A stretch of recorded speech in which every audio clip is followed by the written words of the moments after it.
Hello children. Now let's proceed, that is the next topic, World Trade Organization. As you know, World Trade Organization is an agency which comes in the United Nations organization. It was set up in 1995 to promote the trade among the member countries.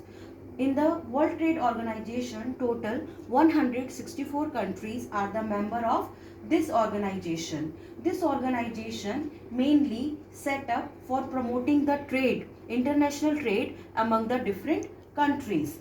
And there are many functions which performed by the World Trade Organization, in which first number, monitoring World Trade Organization trade agreements. World Trade Organization is monitoring about, if that is among the member countries, the trade agreement which is made among them, whether they are following religiously or not. Next is handling of trade dispute. If suppose any trade dispute between the two countries, so that is also the function of the World Trade Organization to solve this. The third, providing technical assistance to the developing countries. It is providing assistance, help to the developing countries, because most of the countries that are the member of the World Trade Organization are some developed and the developing. So it is providing developed countries, those who are the member of the World Trade Organization, it is helping to the developing countries and to cooperate with other international agencies. The other international agencies which are the part of the UNO, it is cooperating with them also. So especially it has been created. But what we find that is the World Trade Organization is not functioning fairly, because those who are the developed countries, they are dominating this organization and making the rule in this way that they are getting the more benefit than the developing countries. And now we will proceed, impact of globalization on the Indian economy. Now we will see what are the impacts of the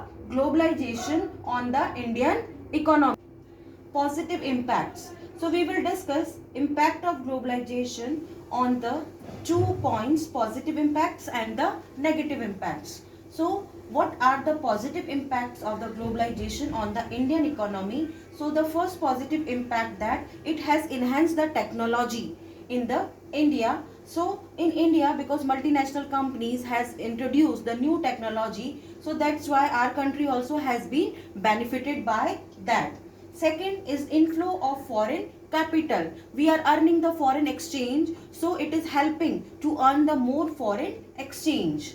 The third is the competition. The globalization has created the competition among the domestic market also. So our Indian companies also, like the Tata and Bexy, Infosys, these companies also that has been emerged as a multinational companies. Benefits to the consumer. The globalization has provided a wide variety and choice of the goods and services. So the consumers are benefited by it and they are getting the best products.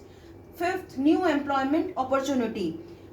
Globalization especially created a many jobs, especially in the BPO, business processing outsourcing. So in India, people are getting the employment, new employment opportunities in the banking, in the trade, in the transportation, okay, in the business processing outsourcing unit also. So in this way, these are the positive impacts of the globalization. Now, negative impacts. So we will discuss that key globalization, because every coin has the two faces. So if that is we are benefited by the globalization, so there are some drawbacks also of the globalization. Number one is the standard of living have improved only in the urban area. Only in the urban area the people have been benefited from the globalization, but not in the rural area. The second, the growth has been concentrated in some selected area only, because those metropolitan cities and those who are the large cities, they are, and the people are there only benefited by that. And employment opportunities created at the upper end, those who are the skilled people, they are getting the better employment opportunity, but employment opportunity missing at the unskilled people, they are not benefited as well as that is by the globalization.